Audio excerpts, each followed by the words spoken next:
Bonsoir. Je vous laisse prendre place pour les derniers. Voilà, installez-vous, prenons le temps. On a un petit moment juste de discours et de présentation, histoire d'expliquer un petit peu avec quelques intervenants, importants malgré tout pour comprendre un petit peu cette exposition qui n'est pas ordinaire. Et c'est un petit peu ce moment qu'on va prendre avant de pouvoir continuer la visite après coup et le cocktail. Donc voilà. Donc, Excellences, chers ambassadeurs, chères ambassadrices, cher Dr Conrad Hughes, chère Madame Vanessa Mengel, chère Madame Nada Al-Nashif, cher professeur Nicolas Levra, chers invités, chers artistes, chers amis. C'est avec un très grand plaisir que j'ai l'honneur d'ouvrir ce soir cette soirée à l'occasion du vernissage de l'exposition Art, minorités et droits humains. Depuis 2022, le Haut Commissariat des Nations Unies aux droits de l'homme, en partenariat avec Minority Rights Group International et Free Muse, organise le concours international d'art pour les artistes issus de minorités, en collaboration avec la ville de Genève. Avec plus de 300 candidatures reçues depuis le lancement de ce concours en 2022, il s'agit cette année de la 3e édition. Et je félicite le travail conséquent du jury, sachant la tâche difficile que c'est. Cette exposition prend place pour la première fois au Centre des Arts et résonne plus que jamais avec le centenaire de la Déclaration de Genève et le centenaire de l'École internationale de Genève, des anniversaires qui mettent en avant des valeurs fondamentales et qui lient nos institutions porteuses de ces droits, de ces convictions et de la volonté de défendre les droits humains avant toute chose. Cette exposition s'ancre également entièrement dans la saison du Centre des Arts, dont la mission est de porter ces valeurs à travers un programme pédagogique et culturel engagé, et qui constitue une véritable plateforme de transmission et de partage interdisciplinaire à Genève, accessible à une diversité de publics incroyable. À travers des expositions, des spectacles, des ateliers, des conférences, des masterclass ou encore des résidences artistiques, nous abordons les défis de notre monde actuel, ici, les souffrances et les injustices encore trop présentes, avec le souhait d'ouvrir les consciences à travers l'art. Et depuis 10 ans, le Centre des Arts utilise l'art comme un langage universel, et plus encore comme un outil de transformation, voire comme un messager. En effet, je le crois vraiment intimement, l'art nous affecte, il touche notre esprit, il touche aussi notre corps. Il peut ainsi modifier notre façon de penser et de percevoir. Et si l'art ne peut pas changer le monde, il peut changer notre vision du monde. Et c'est là que se rejoignent nos institutions, car l'art et les droits humains sont étroitement liés. Et depuis toujours, la liberté artistique a fait face à des censures, des débats et des injustices. Et le droit à la liberté d'expression est un droit fondamental qui protège les artistes de l'oppression et de la censure. Donc accueillir cette exposition, ces artistes, ces œuvres, c'est avant tout un honneur. Et c'est aussi une évidence, connaissant les valeurs de toutes nos institutions liées à ce projet. Donc après avoir pu recevoir l'année dernière les lauréats de 2023 à l'occasion d'ateliers donnés ici à l'École Int, au Centre des Arts, l'idée de réunir nos forces pour présenter les œuvres des 3 premières éditions nous a paru évidente, tout en sachant le challenge qui nous attendait, sachant les conditions de vie de certains artistes dispersés à travers le monde. Et pour la première fois, vous pouvez voir les œuvres originales des lauréats de 2022, 2023 et 2024 qui sont présentées à l'occasion de cette exposition exceptionnelle. Et je remercie ici particulièrement Mélanie Delaune, commissaire d'exposition, Laura Caillé, la coordinatrice du projet pour le Bureau des droits humains des Nations Unies, et Claude Kahn, évidemment, Human Rights Officer, sans qui rien ne serait possible. Voilà, je conclurai plus tard, mais avant, nous allons entendre quelques personnes, et j'invite à présent Dr Conrad Hughes, directeur général de l'École internationale de Genève, à venir me rejoindre. Merci.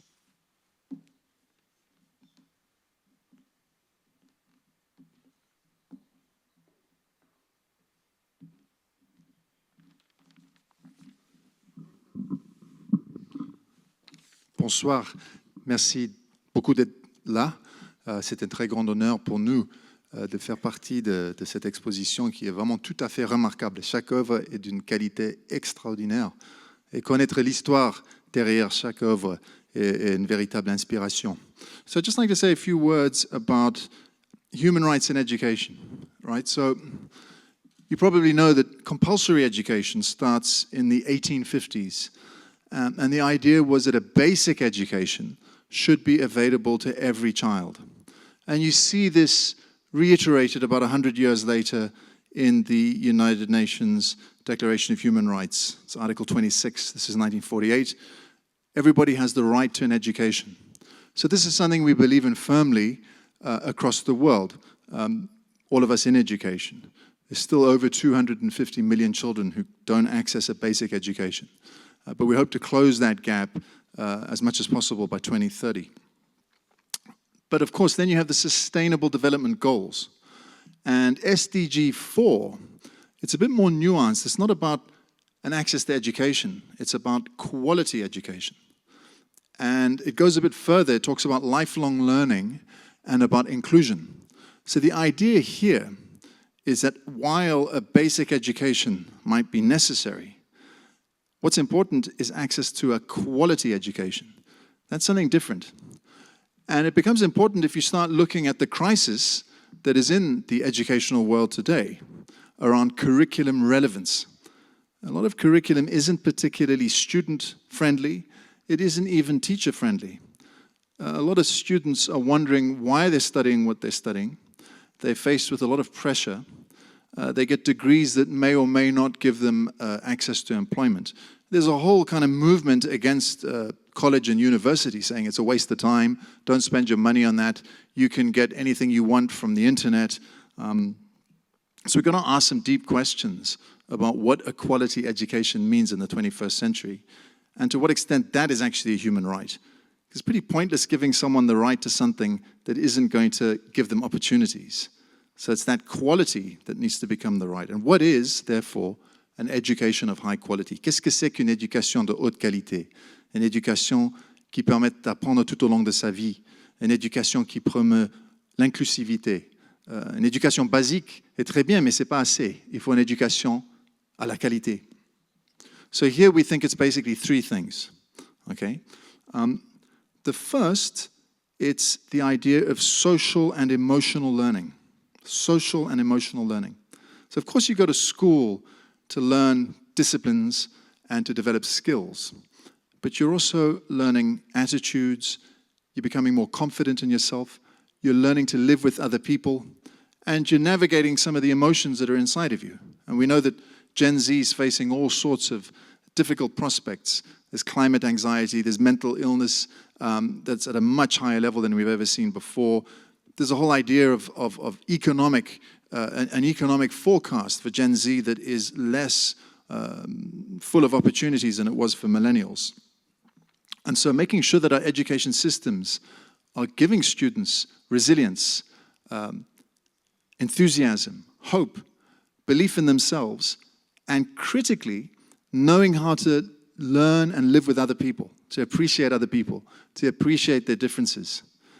When we see what just happened in the United States, we've had someone who's been elected into power who talks about hatred, about fear of other people, about disliking women, basically, about disliking foreigners. You know, we're facing an extremely aggressive climate, and we have to fight in education for young people to become global citizens, to learn to live together, to respect one another, and to love what it means to be human, not to be afraid of other people. So that's social and emotional learning. Donc je parlais là de qu'est-ce que c'est qu'une éducation de qualité. D'abord, c'est l'apprentissage social et émotionnel, les émotions internes et externes. Comment travailler les uns avec les autres. Comment ne pas être gouverné par la haine et la crainte. The next is, of course, the question of technology. Here at this school, we say technology is where our thinking starts. It's not where it ends. I think we have to live with technology and use technology in a creative, ethical, and critical way. Il faut utiliser les technologies d'une manière créative, critique, mais aussi avec beaucoup d'éthique. And as we know, if we're talking about human rights, access to technology is a real problem. The digital divide during COVID showed us that right to broadband connection, to information, when it's taken away from people, it's dramatic. It's impossible to think about education today without technology. And good schools will be places that are innovating with technology and are teaching young people to learn to live with technology. And then the third, it's this idea of broadening assessment. You know, for hundreds of years, we've said that when a student graduates from school, we want them to be good at examinations, to be able to regurgitate a lot of information, to be able to take tests. How many tests do you take in your life? How many exams do you actually take in your life that aren't contrived and created by some sort of social system to get you into an organization? When you're actually working, it's not about taking tests and exams. It's about how you interact with other people. It's about presentations. It's about projects. It's about things that are much more procedural. And then, of course, we've got all of this talent. We've got people who are artistic. We've got young children who are good at sports, who are engaged in community service, in social work, who might not be able to perform well on an academic test, but have got so much to offer the world. And for decades, we've just been ignoring them and saying like, yeah, well, you failed your history test, you didn't do well in your maths test, so you're not an educated person. But that's not okay. We have to broaden assessment. So we're really looking at human talent in a much broader way. I mean, look at this art exhibition at the genius that young people are bringing to the fore. And think about the role of arts in a formal education. There's actually been a decline in the arts in a lot of formal education systems, even though as an industry it's growing.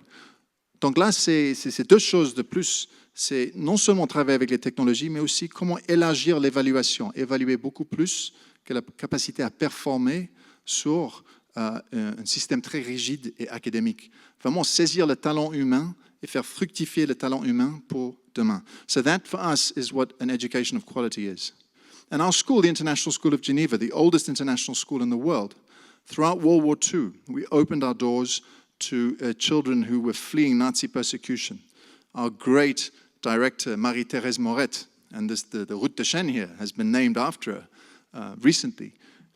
She allowed these refugees into school and gave them an education for free. And we're trying to continue with that tradition. We have scholars at our school who are bursary students. Many of them are refugees. They fled the conflict in Ukraine.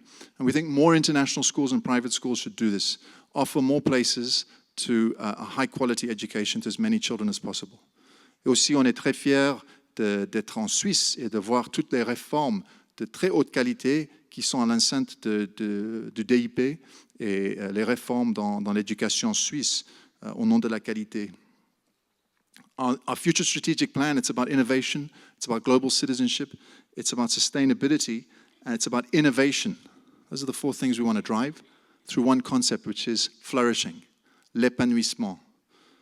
So the world might look dark if you look at it through a lens of darkness, but we have to have hope, and we have to believe in the human spirit. We have to reform education so that that fundamental human right is not just for a basic education, for an education of quality that can liberate the soul and the mind. Merci. Merci, Conrad. Thank you. J'aimerais inviter à présent Madame Vanessa Mengel, responsable de l'unité Relations extérieures et protocole de la ville de Genève. Merci, Madame Mengel, d'être là.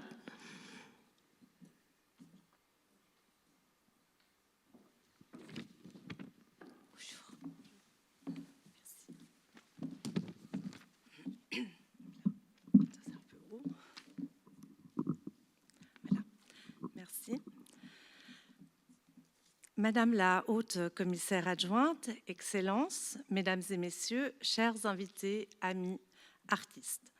C'est un grand plaisir pour moi de représenter ce soir les autorités de la ville de Genève à l'occasion du vernissage de cette magnifique exposition « Art, minorités et droits humains ».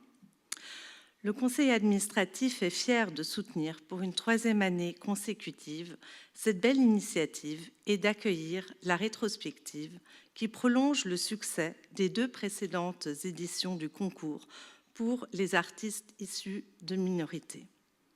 Ce concours offre une opportunité unique de révéler au grand jour les inspirations d'artistes aux horizons divers, aux visions créatrices souvent inattendues, qui nous invitent à sortir de notre zone de confort.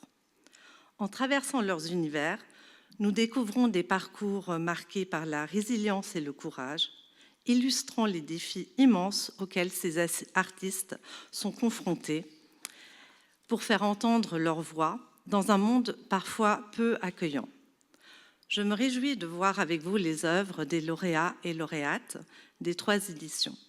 À travers leur travail, ces artistes nous offrent un regard unique sur le monde, forgé par des expériences intimes ou collectives, souvent difficiles, où l'expression artistique s'avère être un acte de persévérance et de force.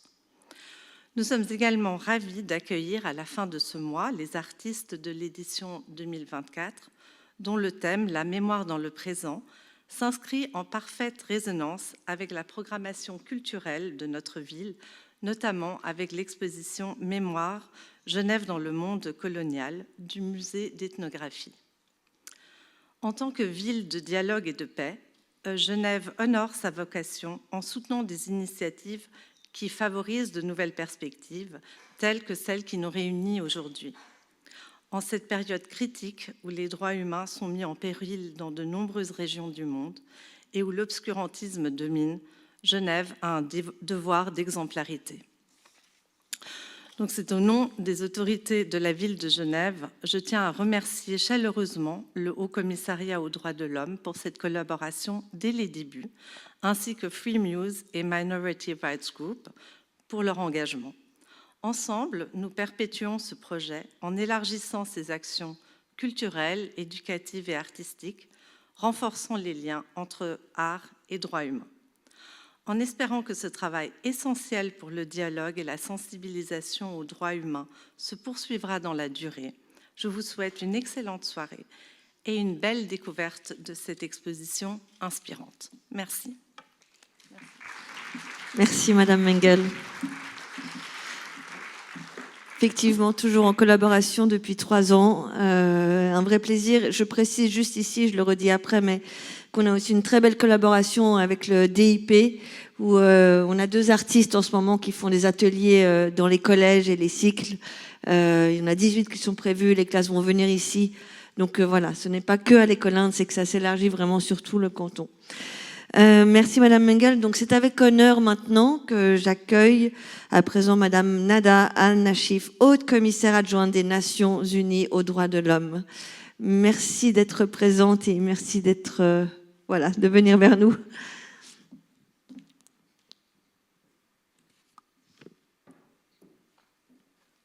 Et bienvenue.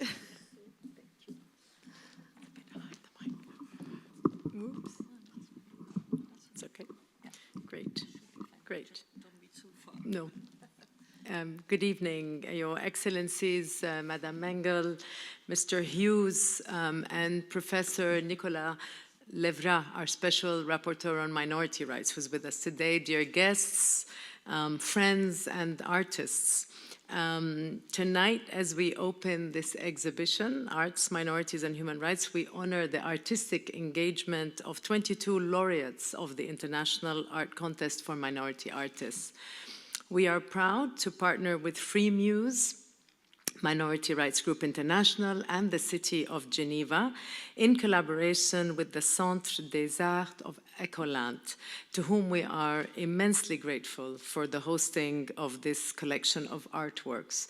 Also, thank you for that very poignant introduction, Director Hughes, and the reminder of the core values, I think the catalytic power of truly transformative quality education that should indeed be available to all. Our sincere thanks also go to the Loterie Romande, the Department of Public Education, Training and Youth of the Republic and the Canton of Geneva, as well as to other benefactors who prefer to remain anonymous. This is the 3rd edition of a remarkable contest that is aimed at supporting the artistic expression and engagement of minority artists and human rights defenders. I hope, like me, you've had the chance to wander through the very striking, the very compelling, the very thought-provoking works that are here from past and the current edition of the contest, covering the 3 themes: statelessness, in 2022, Intersectionality 2023, and Memory in the Present, this year's theme. These exceptional artists represent diverse backgrounds and cultures belonging to racial, religious, ethnic, and linguistic minorities. Each one has, in their own way, used creativity to depict the issues and the challenges that they and their communities face on a daily basis. Their artistic production addresses the themes of identity, representation, memory, belonging, and fragmentation, as well as social change, healing, inclusion, and recognition. Rooted in their local contexts, these themes also very powerfully speak to the challenges we face as humanity overall. The artworks represented in this exhibition convey and express lived experiences and diverse realities through painting, drawing, the digital arts, music, filmmaking, sculptures, performances, and photography. We are all here as a testament to the power of art as a unique platform for positive engagement. It exposes the threats to human rights, but also the innate dignity and the justice that is meant to be, triggering meaningful conversations on very complex issues such as violence and discrimination, hate speech, statelessness indeed, but also stigmatization, marginalization. Art has a convening power. It has brought us together, but it helps societies to come together, to dismantle negative narratives, to overcome intimate, personal, but also collective traumas, and thus advance healing. Art makes it possible to think collectively about the realization of all human rights. We know that artists at this time, but also across many other epochs, are facing increasing threats to their artistic freedom, being censored, silenced, sidelined, or actively persecuted. Repression and discrimination experienced by minority artists is even more stark as they grapple with compounded discrimination. Seeking to increase our support to minority artists as human rights defenders, we at UN Human Rights are currently working on a new initiative, Minority Artists for Human Rights, with our partners to build a platform for minority artists to make sure that their works are seen and their voices heard as they engage with a more diverse and wider public. And I hope that you will engage with us in these efforts as we amplify their voices and their perspectives, to support the exceptional courage and the creativity of minority artists as we come together to recommit to ensuring that all people are equal in dignity and in rights as they exercise their fundamental freedoms and express themselves in the full range of their identity. Thank you very much for being with us. Thank you. Thank you, Madame la Haute Commissaire Adjointe, pour votre présence et vos mots.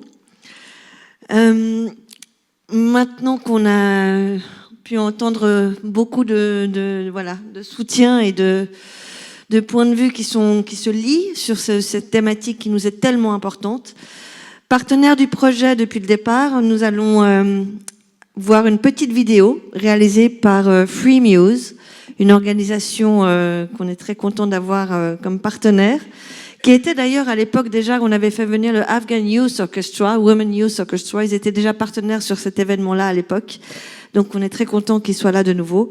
Et ils ont fait une petite vidéo concernant le concours international d'art pour les artistes issus des minorités, que je vous laisse donc visionner. À tout de suite.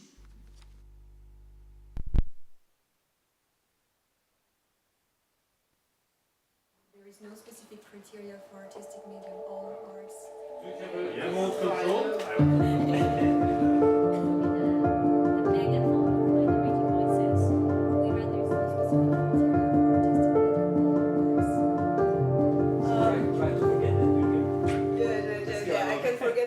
So quilting, traditionally, they do a lot of very decorative motifs, which is also by gluing the paper perpendicular on the surface. My main medium is painting on canvas. I use acrylics, I use oil.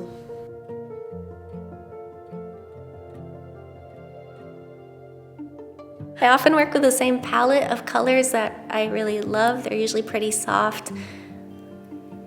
Yeah, I'm a pretty impatient person. Alors, je suis responsable de la communication des Hijabeuses. Les Hijabeuses, c'est une campagne de femmes qui se battent pour changer le règlement de football de la Fédération française de football. I always wanted to make something that depicts our way of life, our tradition.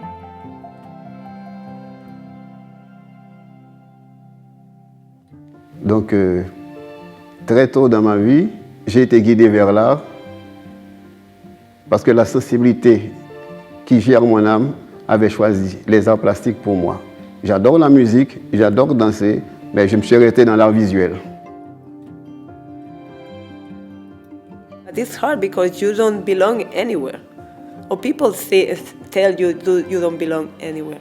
I always have been studying in white schools with white models, and always I was painting white faces until the day I did self-portrait. And then all this makes sense, no? The color makes sense, and I could start a journey through myself.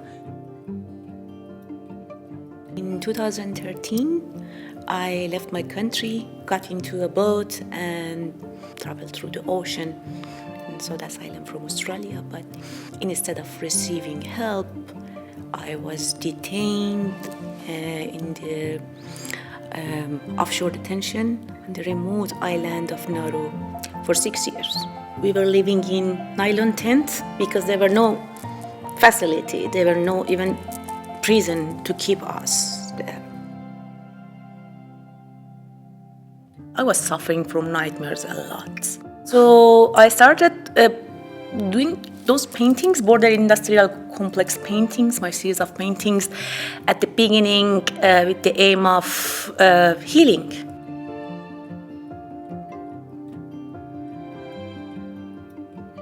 In 2019 was the protest and all the crazy things that, between China and Hong Kong happened. It's different. It doesn't have the freedom that it promised you anymore. I wasn't like an activist or anything, I'm just a normal citizen. So there's no problem for me to go back, but I don't want to go back. My art started off as a testament to my emotional and mental health journey. My art actually advocates for change and cries for help. I love to break boundaries when it comes to fashion. I love to wear skirts, wear gown and all that, and tell you a story with what I'm wearing. I went to see a therapist. The therapist actually made me feel like as if I deserve to be mentally ill because I am a queer person. I need help. Do not try to judge me because of I'm actually a queer person. My last trip to Kuwait, I was hanging out with a sculptor, and she was like, "Aren't you afraid people are just going to think you're the artist who's always talking about statelessness?" And I felt like, I don't know, aren't you worried you're going to be the artist who's always asking questions like this? So it felt like, this is something I really lived and feel, so I'm talking about it whenever I feel like talking about it. But I don't know, I think I'm capable of drawing rabbits in forests too, if I'd like, from time to time.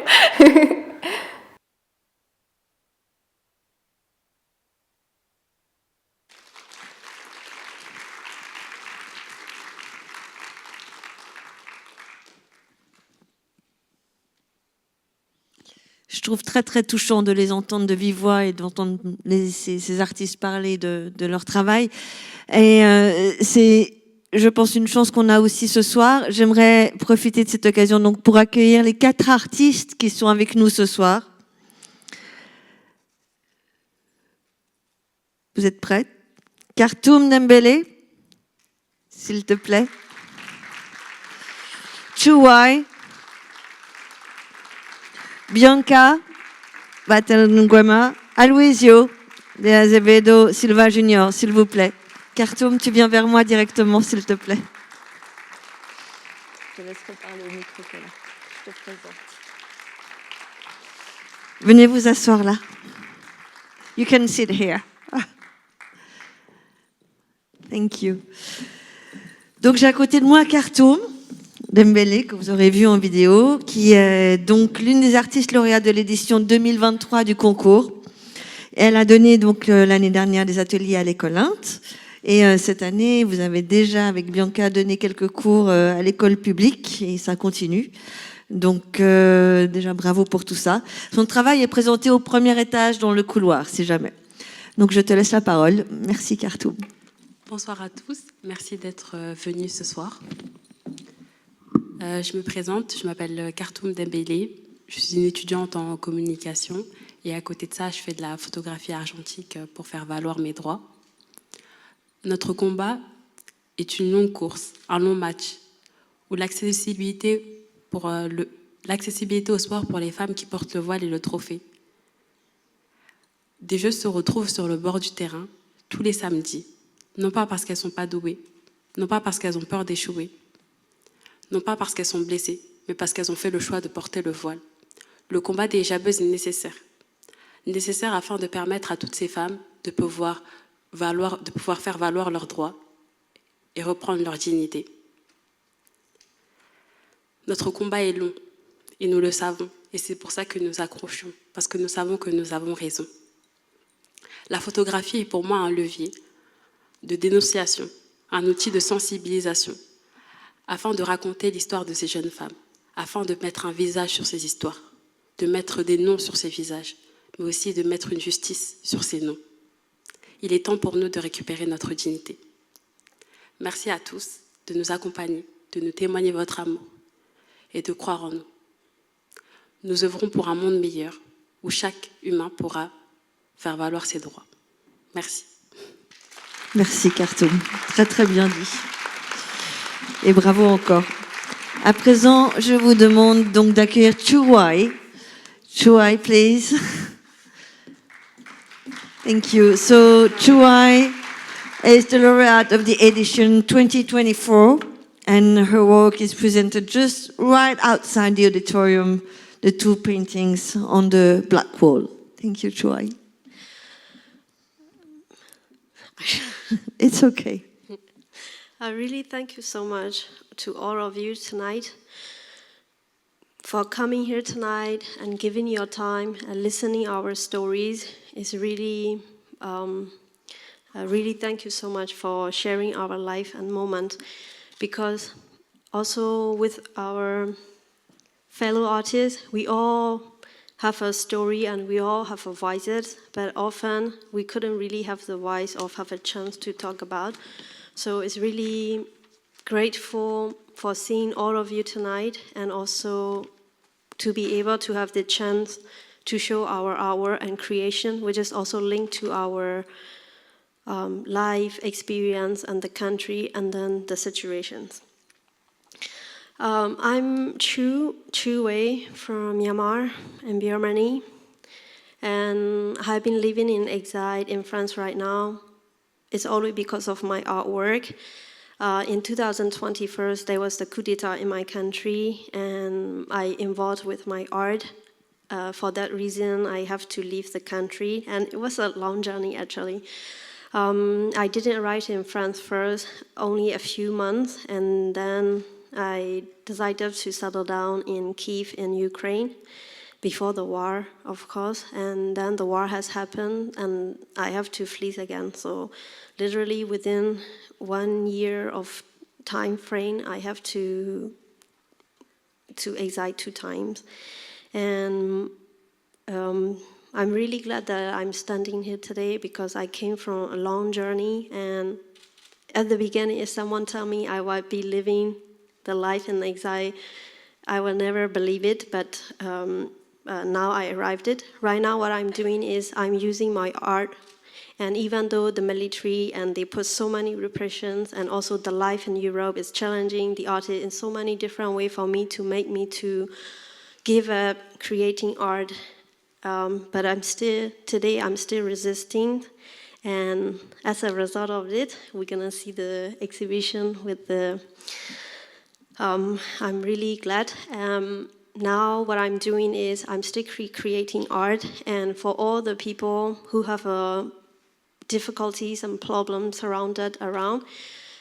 And I'm helping them to speak out, to be able to express their story. And I do mural and I do painting, and I link with my past, the culture, the colonization as well, and also the military and the situations in my country. This is what I'm doing. Thank you so much. If you have chance, you can ask more about the artwork and all of our artists. Thank you. Thank you, Chua. Thank you very much. À présent, nous allons accueillir Bianca.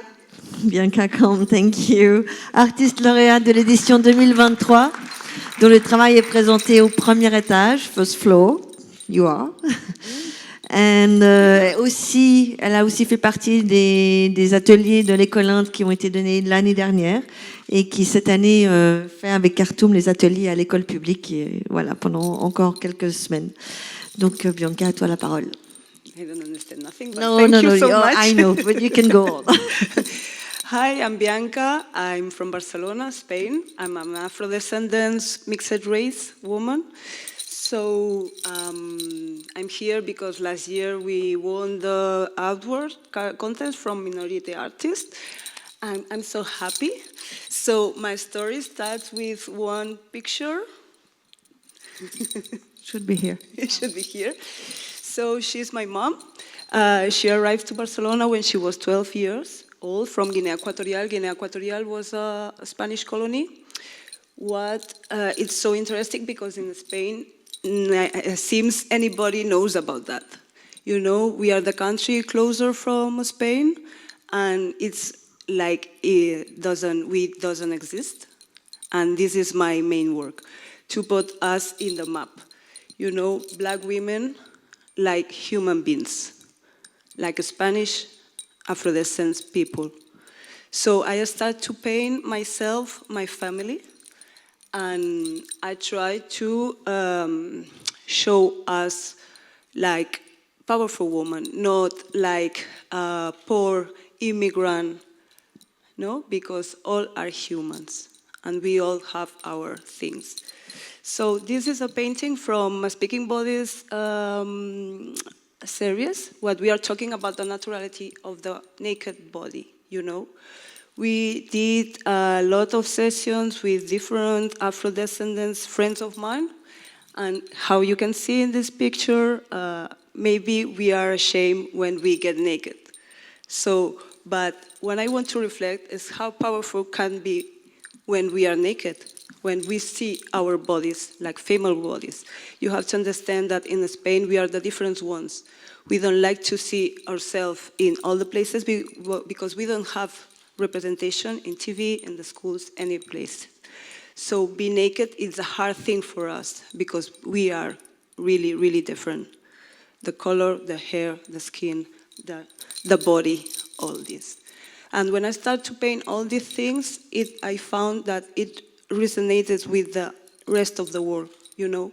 It's a big issue for the black women to feel recognized, to feel beautiful, to feel powerful. So we are here. And this last painting is about how we can be in wealthy spaces, how we can reimagine ourselves in a beautiful, sunny places. You know, it's not only for white people. We always see white people in the paintings, in the art scenes, in the pictures, in a beautiful, wealthy places. But we don't see each other. We only see how poor we are, how less we are, you know? So this is one painting of this series called Edward Hooper Vibes. You know, Edward Hooper was a painter, and he always paints white, alone people, solitude people, when at that moment he was in his big moment. It was the Black Panther movement at the streets. So we need to reimagine ourselves, you know? And we all think about these beautiful paintings of Edward Hooper, but we don't see us. So thank you for this contest, thank you for this time, and thank you for this beautiful exhibition. Isabel, Melanie, Laura, you are the best. Thank you. Thank you. Thank you. You are the best. You're doing the job, not us. Now, he just came today, actually, from Brazil. We need to say that. Aloysio, please, come on. So Aloysio is the laureate of 2023, and his work is also on the first floor in the black box. Have a look in there. Aloysio, it's your turn. Hello, good night, all the peoples. I don't speak English, so I speak in Portuguese. That's fine. É com muita honra e alegria que estou hoje aqui representando a todas as pessoas ciganas e LGBTQIAPN+, brasileiras, como um dos artistas convidados com direito à fala nessa exposição, que traz em retrospectiva obras de 22 artistas que foram laureados nas outras 3 edições do prêmio, do Concurso Internacional de Artes para Artistas Minoritários da ONU.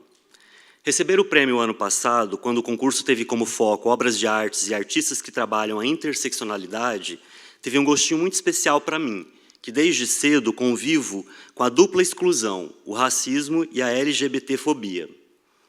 Entretanto, é um prêmio que também dignifica e torna importante a luta de todas as pessoas que são ciganas e que, além da ciganofobia e do racismo, também são impactadas pelos discursos de ódio e ações de violência provocadas pelo machismo e pela LGBTfobia. Com isso, nós mostramos que somos capazes, temos habilidades, dons, caráter e merecemos todo o respeito, consideração e reconhecimento que todas as pessoas merecem, independente de suas origens étnico-raciais, sociais ou de gênero. A verdadeira inclusão, a cidadania e a paz entre os países e os diferentes grupos da humanidade só virão quando todos, sem exceção, reconhecerem a diferença e promoverem a solidariedade sem qualquer preconceito, intolerância, apropriação ou desumanização. Agradeço enormemente a toda a equipe do escritório do Alto Comissariado das Nações Unidas para os Direitos Humanos, do Centro de Artes da Escola Internacional de Genebra e seus parceiros, Minority Rights Group International, FreeMuse e a cidade de Genebra, por proporcionarem momentos tão significativos para a melhoria do imaginário social, da visibilidade dos direitos humanos das minorias, especialmente os povos ciganos, os Calon, os Rom e os Sinti, e a comunidade LGBTQIAPN+. Estar aqui hoje é mais do que superar barreiras de desigualdades sociais, étnicas e de gênero. Significa honrar a minha ancestralidade. Mãe, pai, avós, tios e tias, aqueles que vieram antes de mim, resistiram e permitiram que hoje eu estivesse aqui. É um grito de liberdade, uma chama que ilumina a história e a cultura dos povos ciganos e das pessoas ciganas LGBTQIAPN+. A minha arte é um tributo às histórias não contadas, aos sonhos esmagados e às esperanças que foram cortadas, mas que insistem em brotar e renascer. Estar aqui hoje é um testemunho do poder da arte para transformar, inspirar e incluir socialmente. Dediquei o prêmio e ofereço essa oportunidade aos meus avós, Alda, Ranulfo, Laurindo e Floripes, que tanto marcaram o meu ser e a minha alma. Ofereço também aos meus pais, Aloysio e Irandi, minha irmã Erlaine, sobrinhos Clara e Davi e meu marido Rodrigo Zaiden, que me incentivam, acolhem e amam incondicionalmente. Que essa exposição, então, seja um reflexo da celebração da diversidade humana, que possamos continuar a criar, a sonhar e a lutar por um mundo onde cada vida é valorizada e cada direito é respeitado. Muito obrigado e uma ótima noite a todas, todos e todes. Thank you. Oh, merci beaucoup. Thank you, Aloysio. That was your speeches. All of you were amazing. Thank you really much. J'aimerais encore merci et bravo. Non, parce que c'est vraiment extraordinaire. Il y a beaucoup d'émotions ce soir. Le travail de les faire venir a été très très intense. Ça n'a pas été une tâche facile et voilà, c'est un vrai bonheur de les voir ce soir. J'aimerais à présent accueillir le professeur Nicolas Levrat, rapporteur spécial des Nations Unies sur les questions relatives aux minorités, à venir sur scène et à prendre la parole. Monsieur Levrat, s'il vous plaît. Thank you, Bianca, Luisio, Chu, Khartoum. Merci beaucoup.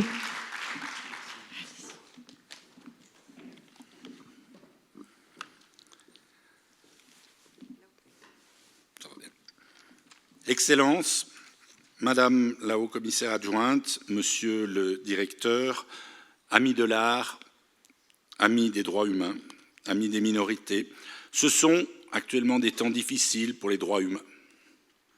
Et c'est encore plus difficile pour les personnes appartenant à des groupes défavorisés, des minorités, victimes de discrimination, de stigmatisation, comme on le voit malheureusement trop souvent dans les discours politiques actuellement, discours dans lesquels, malheureusement, et on l'a encore appris aujourd'hui, les personnes appartenant aux groupes minoritaires peuvent se reconnaître. Évidemment, et comme l'avait mis en évidence le concours pour artistes minoritaires de l'an dernier, la situation est encore plus difficile pour les personnes qui cumulent les éléments de discrimination contre eux, ce qu'on appelle l'intersectionnalité, qui était le thème du concours de l'an dernier. Et évidemment, les questions de mémoire, qui est le thème de cette année, sont essentielles pour perpétuer cette identité, cette singularité des personnes qui appartiennent à un groupe minoritaire, mais qui en même temps font partie de la société dans son ensemble. Et de ce point de vue-là, l'éducation dont vous avez parlé, Monsieur le directeur, est un point important. J'étais la semaine dernière au Brésil, à Fortaleza, pour à la fois la réunion des ministres du G20 de l'éducation et pour la Global Education Meeting, la conférence générale sur l'éducation de l'UNESCO, où l'on a fait le point sur l'avancée dans la réalisation des objectifs du développement durable, et en particulier l'objectif du développement durable numéro 4 sur l'éducation, et le constat est que l'on est en retard. Aussi que pour les personnes appartenant à la minorité, la question n'est pas seulement l'accès à l'éducation, mais aussi comment, dans l'éducation, ces personnes sont représentées. Et c'est beaucoup sur ces questions de représentation des minorités que j'aimerais vous parler ce soir.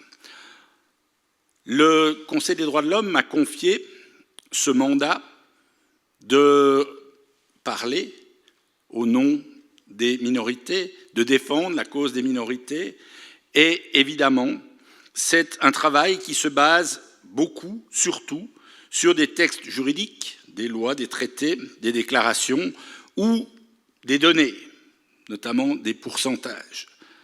Alors bien sûr que les questions relatives aux minorités sont des questions juridiques ou statistiques, tout simplement parce que si vous êtes plus que 50% de la population, vous n'êtes pas une minorité, donc il y a une dimension par définition statistique dans cette conception de minorité. Mais évidemment, ça ne veut pas dire que vous ne pouvez pas parfois être partie du plus grand groupe de population dans un pays et quand même victime de discrimination, même si, dans ce cas-là, vous n'êtes pas une minorité.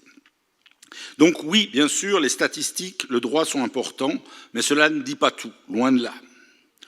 Aujourd'hui, plus que jamais, nous savons que le monde tel que nous le percevons, tel que nous le comprenons, n'est pas constitué que de faits bruts, mais aussi, surtout, serais-je tenté de dire, de représentation. Et bien évidemment, l'art est un moyen pour des artistes de représenter le monde tel qu'ils le perçoivent, tel qu'ils le désirent, tel qu'ils le subissent. Et bien évidemment, cette représentation du monde n'est certainement pas la même si vous appartenez au groupe dominant ou à un groupe minoritaire. Bien sûr, le travail de l'artiste est d'abord réalisé par et pour lui-même ou elle-même, mais aussi pour partager sa perception du monde avec d'autres, s'exposant ainsi à tous, au sens premier du terme, mais évidemment aussi au sens d'exposer son œuvre, son travail. L'art n'est pas seulement, et je dirais même pas nécessairement là pour plaire. Et trop souvent, hélas, des artistes sont stigmatisés, voire jetés à la vindicte, lorsqu'ils sont, par leur art, dérangeants pour le plus grand nombre. Et c'est, hélas, souvent ce qui arrive aux artistes issus de groupes minoritaires. Évidemment, l'art n'est pas fait pour être caché, et justement, l'artiste partage sa représentation du monde, sa représentation d'une idée, d'un moment, d'un sentiment, d'une espérance, d'un corps, on l'a même vu avec le travail de Bianca. Et de ce point de vue, le travail d'artistes issus de minorités est important à un double titre. Premièrement, dans la mesure où il permet aux membres de la minorité de voir la capture du monde par quelqu'un de leur groupe, de leur sensibilité, avec leurs biais positifs ou négatifs, représentés dans l'espace public. Alors bien sûr, toutes les personnes appartenant à un groupe minoritaire ne partagent pas toutes les mêmes préférences, les mêmes caractéristiques, ça serait tomber dans le stéréotype, mais il y a quand même une façon, par cette appartenance à ce groupe, de se relier au monde, et évidemment, c'est une part importante du travail des artistes issus de minorités que de transmettre aux personnes appartenant au groupe cette sensibilité, ou ce miroir de cette sensibilité. Évidemment, cette représentation, et c'est le deuxième élément extrêmement important, cette représentation fabriquée par des artistes provenant d'un groupe minoritaire permet aussi d'exposer aux membres du groupe dominant cette perception qu'ont les membres d'une minorité, et les artistes qui sont membres d'une minorité, dans la représentation qu'ils font, encore une fois, du monde, d'idées, de contraintes. Et je pense que c'est cet aspect du travail des artistes issus de minorités qui est le plus important, car effectivement, l'existence même, le sentiment d'être minorisé est quelque chose qui est souvent absent de la conscience même des personnes qui appartiennent au groupe dominant. Et de ce point de vue-là, je pense qu'il y a un rôle éminemment important dans cet art produit par des personnes issues de minorités. Et ces représentations artistiques sont, de mon point de vue, aussi importantes que les données scientifiques ou les qualifications juridiques. Contrairement à une idée beaucoup trop répandue, la science ne donne pas à voir le réel. La science, les sciences naturelles, comme on les appelle, sont aussi des représentations du réel. Elles utilisent des filtres, des modèles qui, selon les modèles ou les théories, écartent certains éléments du réel, en privilégient d'autres. D'ailleurs, si un même phénomène est observé par des disciples de plusieurs disciplines, des scientifiques de différentes sciences, ceux-ci ne verront pas la même chose, ne décriront pas la même chose. Donc, tout est représentation de la réalité, l'art, pas moins que la science. C'est pourquoi je ne peux que me féliciter d'avoir découvert cette initiative d'un concours pour les artistes minoritaires. Je n'ai le mandat du Conseil des droits de l'homme que depuis une année, et ce concours, on l'a vu, existe depuis 3 ans. C'est, de mon point de vue, un complément important à la mise en œuvre de mon mandat. Et sachez que chaque année, depuis maintenant 17 ans, se tient à Genève un forum de l'ONU sur les questions relatives aux minorités. Et chaque année, à part les années Covid, ce sont environ 600 représentants de différentes sensibilités, différents groupes minoritaires qui viennent à Genève pour s'exprimer dans la salle des droits de l'homme, pour faire valoir leurs ressentis, leurs requêtes, leurs doléances devant les États qui sont là et qui parfois leur répondent. Je dois dire que parfois ça tourne un petit peu à la foire d'empoigne, c'est un peu un bazar, mais c'est important. C'est important, la vie n'est pas seulement quelque chose de normé, de bien rangé.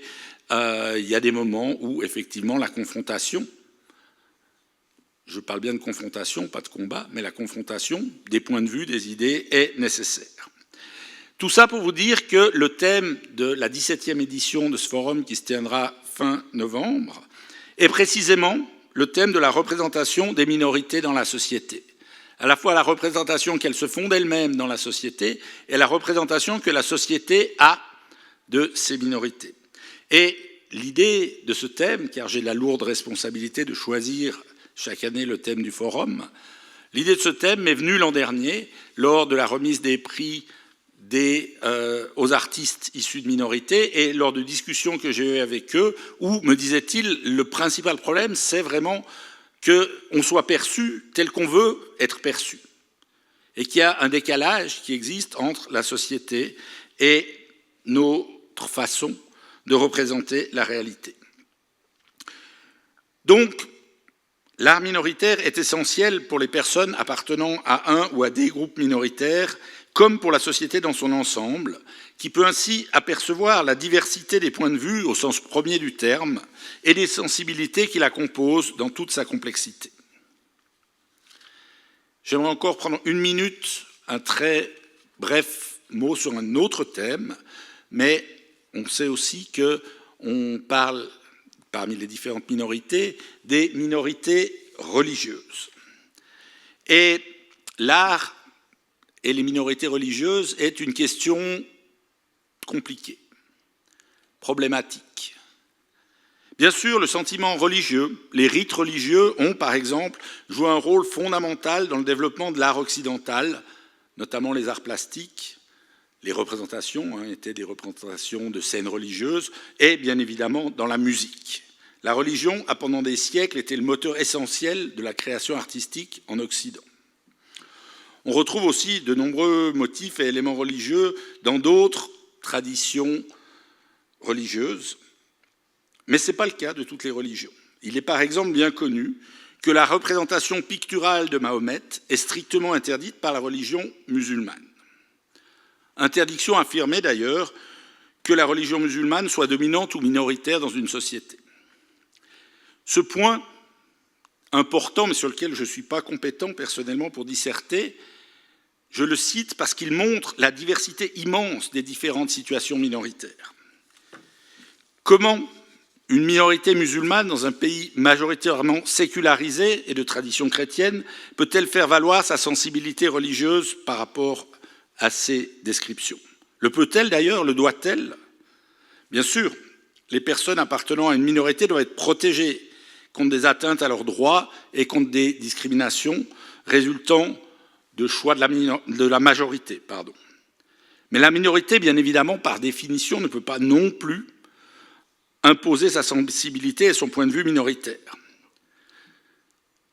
C'est pourquoi le mandat qui m'est confié n'est pas seulement à propos des droits des minorités, le terme est sur les questions relatives aux minorités, parce qu'effectivement, on ne s'arrête pas, on ne peut pas s'arrêter à la question de droits qui parfois sont en tension, pour ne pas dire en conflit.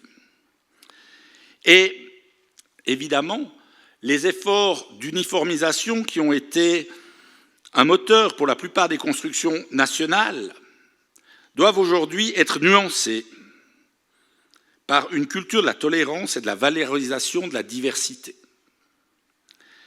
Pourquoi? Parce que notre planète est devenue une sorte de grand village avec des brassages importants de population et de culture. Et cela, cette coexistence, cette ouverture à l'autre, exige des efforts tant des groupes dominants, généralement représentés par les gouvernements, parce que c'est la règle de la démocratie, c'est la majorité qui choisit, que des personnes appartenant à des groupes minoritaires. Et ce travail, évidemment, n'est pas facile. Et peut-être que par un détour ou par des représentations artistiques, des pistes peuvent être indiquées aux politiques, aux juristes qui butent sur ce travail de vivre ensemble dans la diversité. Donc, grand merci aux organisateurs, félicitations évidemment aux artistes qui nous permettent de découvrir cela et j'espère effectivement que la question ou la dimension artistique subjective, émotionnelle sur les questions relatives aux minorités joue aussi un rôle dans la mise en œuvre de mon mandat. Merci beaucoup. Merci, Monsieur Levrin. Merci beaucoup. Bien, nous arrivons dans la dernière partie. Merci encore pour ces allocutions. Et en conclusion de cet événement, enfin, c'est pas encore tout à fait la conclusion, mais nous avons, comme nous tissons des liens avec l'art et les droits humains, nous avons la chance d'avoir le Club de musique des Nations Unies qui nous a proposé une interprétation musicale qui comprend 2 pièces. Donc l'une sur la déclaration de Genève et pour les droits des enfants et pour le centenaire de l'école Inde, si je ne me trompe pas, et la deuxième sur l'engagement numéro 6 sur les droits des minorités de la déclaration de Beyrouth. C'est bien ça? On est d'accord. Bienvenue à vous, je vous laisse venir sur scène et voilà, place à la musique.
Par la présente Déclaration des droits de l'enfant, dite Déclaration de Genève, les hommes et les femmes de toutes les nations reconnaissent que l'humanité doit donner à l'enfant ce qu'elle a de meilleur, affirmant leur devoir en dehors de toute considération de race, de nationalité, de croyance.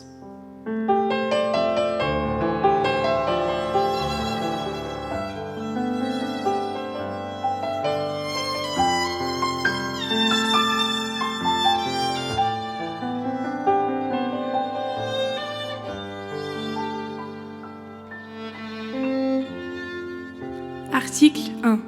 L'enfant doit être mis en mesure de se développer d'une façon normale, matériellement et spirituellement.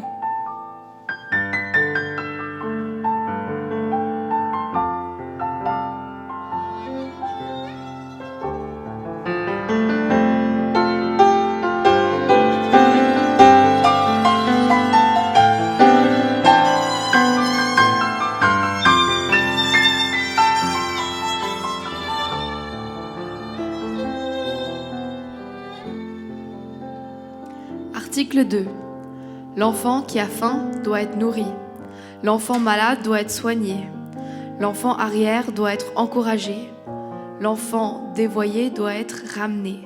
L'enfant orphelin et l'abandonné doivent être recueillis et secourus.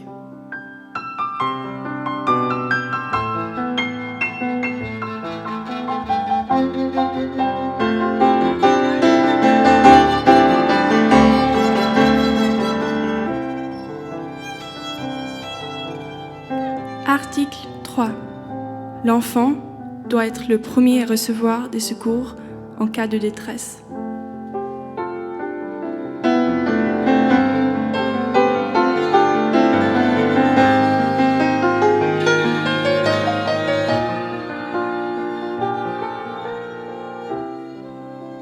Article 4. L'enfant doit être mis en mesure de gagner sa vie et doit être protégé contre toute exploitation.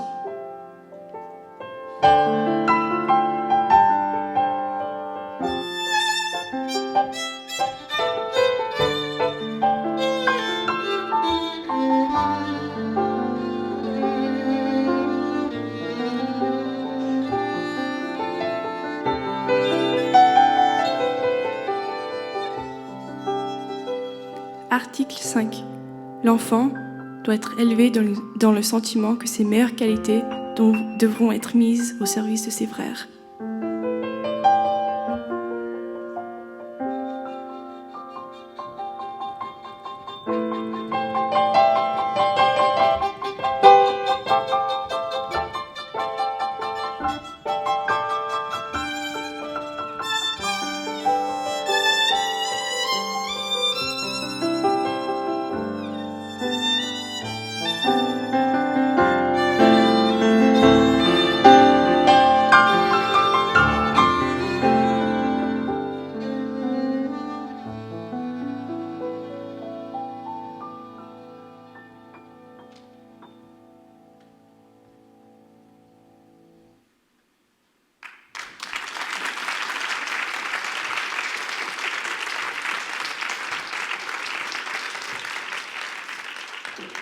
Merci beaucoup.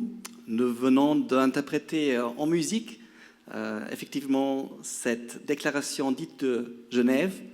Et il y a 100 ans que la Société des Nations a adopté ce texte qui déjà en 1924 incluait et affirmait le principe de non-discrimination.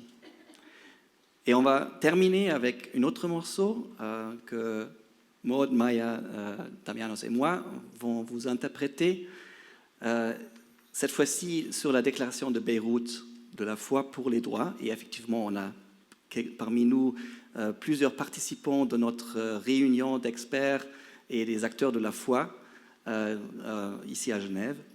Et là, de nouveau, aussi comme le rapporteur spécial vient d'énoncer, il y a un engagement sur les droits des minorités, c'est engagement 6, qui affirme aussi que tout le monde doit défendre les droits des minorités de participer également et effectivement dans la vie culturelle, comme maintenant, religieuse, sociale, économique et publique. Merci beaucoup.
Nous promettons de garantir la non-discrimination et l'égalité des sexes lors de la mise en œuvre de cette déclaration relative à la foi pour les droits.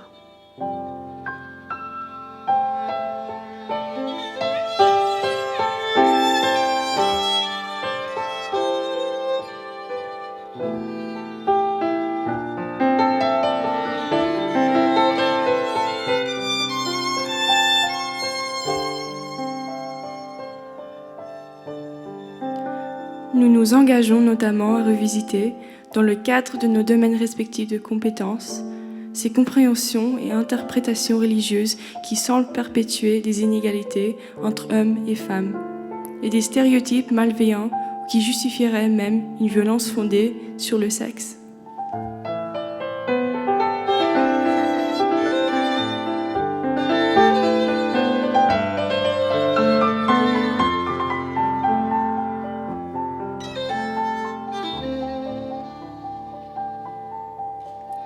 Nous promettons de garantir la justice et l'égalité de tous et affirmons également le droit de toutes les femmes, filles et garçons de n'être soumis à aucune forme de discrimination et de violence y compris les pratiques néfastes, comme la mutilation génitale féminine, les mariages forcés et mariages d'enfants, et les crimes commis au nom du dit honneur.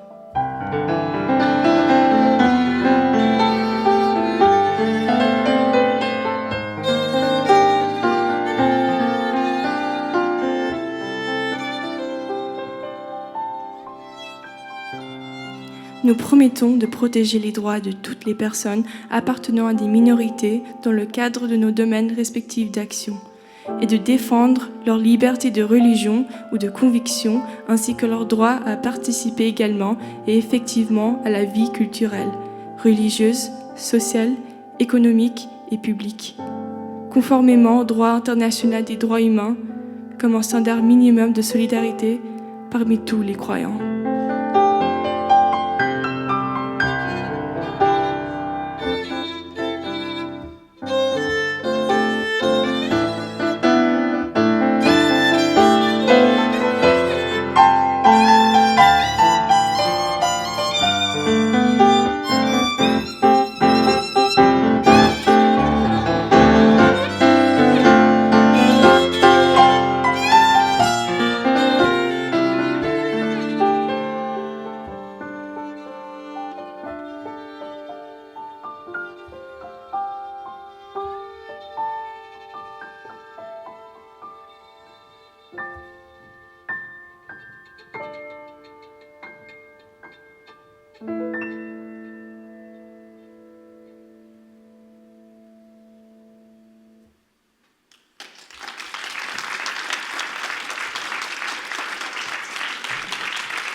Oui, merci. Je pense qu'on peut les applaudir.